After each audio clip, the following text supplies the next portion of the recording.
दूसरा आपने देखा कि कोई परफॉर्म कर रहा है, स्टेज में डांस कर रहा है और अचानक से डांस करते करते लेटा, लोग सोच रहे हैं स्टेप कर रहा है और वो लेट गया, उठा ही नहीं, मतलब क्या हुआ, उसने अपनी जान खो दी।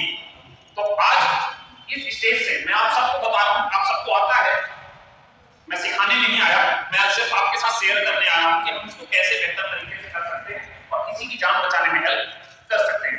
तो जब भी हम किसी व्यक्ति का सीपीआर करते हैं, याद रखिए 3 स्टेज होती है।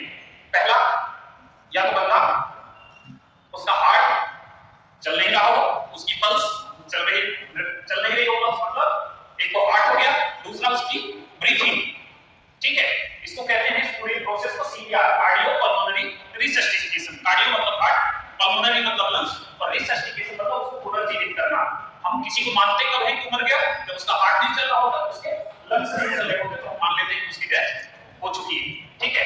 अब डेथ हो चुकी है तो हम अगर उसको जितना जल्दी सीपीआर दे पाएंगे, हम उसकी लाइफ को उतना बढ़िया सुरक्षित कर सकते हैं, ठीक है। हम बचाने वाले नहीं, बचाने वाला तो ऊपर वाला है, हम सिर्फ क्या कर रहे हैं, उसको बचाने में मदद कर रहे हैं, ठीक है। ये टेक्निक मैं आप सबके सामने परफॉर्म कर रहा हूं। इसका एक फार्मूला होता है, बेसिक फार्मूला क्या है, बहुत सिंपल सा फार्मूला है, DRCABD, DRCABD। हमको सिर्फ इन्हीं 4-5 वर्ड्स पे काम करना है। तो पहला डी होता है डेंजर, डी से होता है डेंजर, डेंजर मतलब खतरा, ठीक है। ये मरीज है, हो सकता है इसका एक्सीडेंट हुआ, सपोज मान लिया एक्सीडेंट है, मुझे आता है इसको बचाना, मैं बचा भी सकता हूं, लेकिन जब मैं सुरक्षित होऊंगा तभी बचा पाऊंगा। तो पहले मेरी सुरक्षा होनी चाहिए, मेरी सुरक्षा, मेरे साथ में अगर कोई गया है उसकी सुरक्षा, मेरे मरीज की सुरक्षा, ठीक है। ये बहुत इंपॉर्टेंट है। क्यों? बीच चौराहे पर हुआ, करने गया,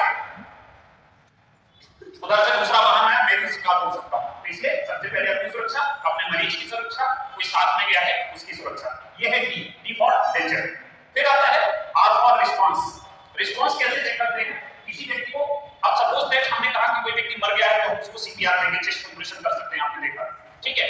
तो रिस्पांस कैसे चेक करते हैं कि हम उसके पास जाके जानने की कोशिश कर रहे हैं कि वो सच में उसकी सांसें बंद हो गई हैं या ऐसा तो नहीं सो रहा है, तो हम रिस्पांस चेक करते हैं। उस व्यक्ति के पास जाइए, उसके शोल्डर को टैप करिए और उससे बोलिए आर यू ओके, क्या ठीक हो, क्या ठीक हो।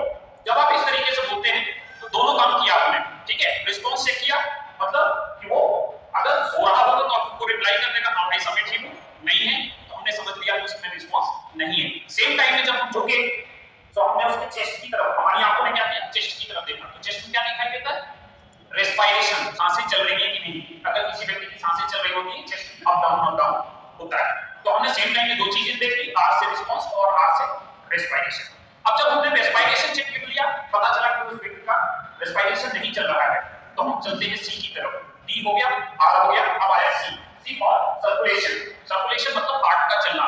हार्ट जब चलता है तभी पूरी बॉडी में ब्लड और ऑक्सीजन सर्कुलेट होता है।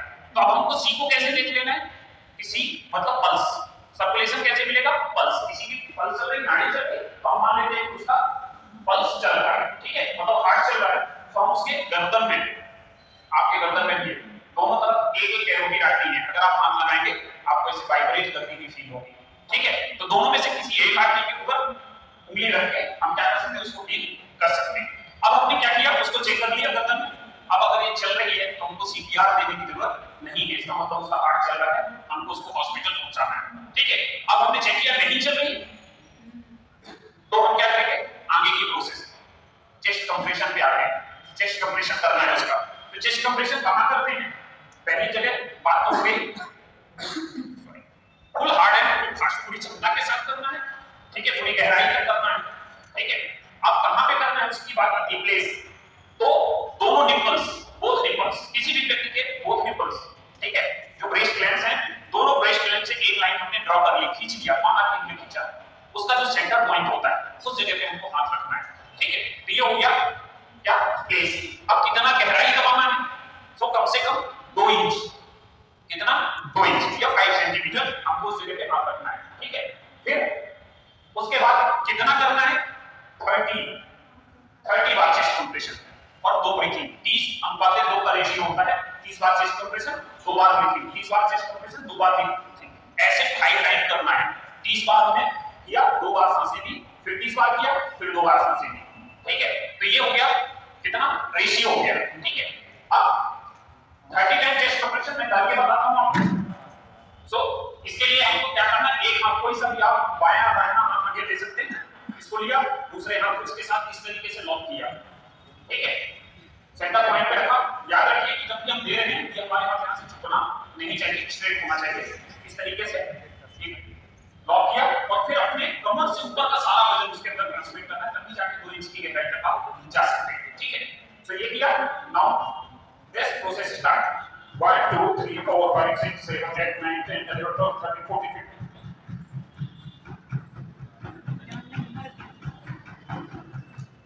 ठीक है, इस तरीके से हमको उसको 30 चेस्ट कंप्रेशन देना, 30 टाइम। उसके बाद आती है उसको चेस्ट कंप्रेशन के बाद आता है ब्रीथिंग। तो 30 बार किया, फिर हम उसको सांसें देते हैं। तो सांसें देने के लिए 2 टेक्निक है, ठीक है। अगर वो मेडिकल है, जैसे मैंने कहा हार्ट अटैक का है, तो हम उसको क्या करते हैं, एक्टिव चिल लिफ्ट करते हैं, एक्टिव एयरवे ओपन, ठीक है। हमने बात करी डी आर सी, सी के बाद आता है ए, एयरवे, एयरवे मतलब सांस का रास्ता, ठीक है। हमको उसको सांस देना है, उसके पहले सांस का रास्ता क्लियर होना चाहिए। 2 तरीके, पहला तो मेडिकल है, जैसे हार्ट अटैक है, हेड इन, हाथ से उसके सर को नीचे दबाना है, दूसरे हाथ की 2 उंगलियों से उसकी चिन को ऊपर की तरफ उठाना है, ये है एक्टिव चिल लिफ्ट। इससे क्या होगा, जब हम इसे ऊपर उठाएंगे उसके गर्दन का रास्ता सीधा हो जाएगा और सांस बड़ी आसानी से उसके फेफड़ों तक जा सकती है। तो ये है एक्टिव चिल लिफ्ट। कब करते हैं, जब किसी व्यक्ति को मेडिकल केस हो, मतलब कोई बीमारी की वजह से उसको ऐसी स्थिति आई हो।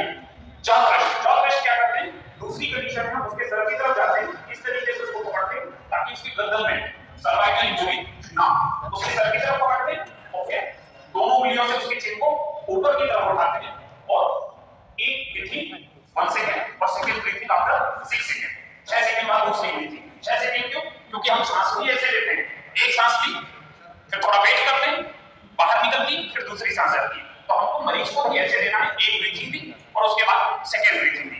इस तरीके से हमने उसको क्या दे दिया, ब्रीथिंग दे दी। तो हमने क्या क्या फॉलो कर लिया, D R C A B, B से ब्रीथिंग, ठीक है। और आखिरी आता है डी, डी फॉर डिफिब्रिलेटर।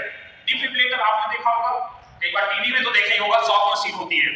कोई व्यक्ति जब मर जाता है हॉस्पिटल लेके, उसके सीने में 2 चीज रखते हैं, वो एक बार उछलता है फिर गिर जाता है, फिर डॉक्टर बाहर आता कहता है सी इज नो मोर, ठीक है। वो क्या है, शॉक मशीन। शॉक मशीन का काम क्या होता है कि इससे हम झटका देते हैं। क्यों झटका दे रहे हैं, कि कई बार झटका देने से हार्ट वापस से चलने लगता है। तो इस तरीके से हम इस पूरी प्रोसेस को कर सकते हैं और किसी की जान क्या है, बचा सकते हैं। Clear, formula D R C A B D, ठीक है। तो इस तरीके से हम किसी भी व्यक्ति का लाइफ बचा सकते हैं, उसमें बचाने में हेल्प कर सकते हैं।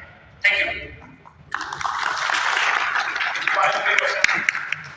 कोई क्वेश्चन दिमाग में आ रहा है, टिश्यू पेपर है, टिश्यू पेपर रखिए उसके माउथ के ऊपर, टिश्यू पेपर नहीं है तो रुमाल सबकी जेब में होता है, निकाला उसके माउथ के ऊपर रुमाल रखा, तो फिर हम इसको दे सकते हैं। तो ये पहला टेक्निक है सर, जो आसानी से हर जगह दिया जा सकता है। सेकंड टेक्निक होती है माउथ टू मास्क। मास्क कौन सा, एक मास्क आता है जिससे पेशेंट को ऑक्सीजन दी जाती है, ठीक है। वो मास्क अगर अवेलेबल है, उसको पॉकेट मास्क कहते हैं, इमरजेंसी में लोग उसको पॉकेट में रखते हैं, इसलिए पॉकेट मास्क कहते हैं। अगर वो मास्क है इसके ऊपर नोज और माउथ को कवर करते हैं, मास्क रखते हैं, उसके ऊपर टिश्यू पेपर रखते हैं, फिर हम सांसें ले सकते हैं। तीसरी एक और टेक्निक है अम्बुबैक। अम्बुबैक का फुल फॉर्म होता है ऑटोमेटिक एक्सटर्नल डिफिब्रिलेटर, ठीक है। ये अम्बुबैक क्या है सर, ये जो वेंटिलेटर काम करता है वो ये अम्बुबैक कर लेता है। मतलब अगर वेंटिलेटर नहीं है और उस व्यक्ति को जीवित रखना है तो हम अम्बुबैक में पेशेंट को जीवित रख सकते हैं। तो अगर अम्बुबैक अवेलेबल है तो हम अम्बुबैक की सहायता से ब्रीथिंग दे सकते हैं।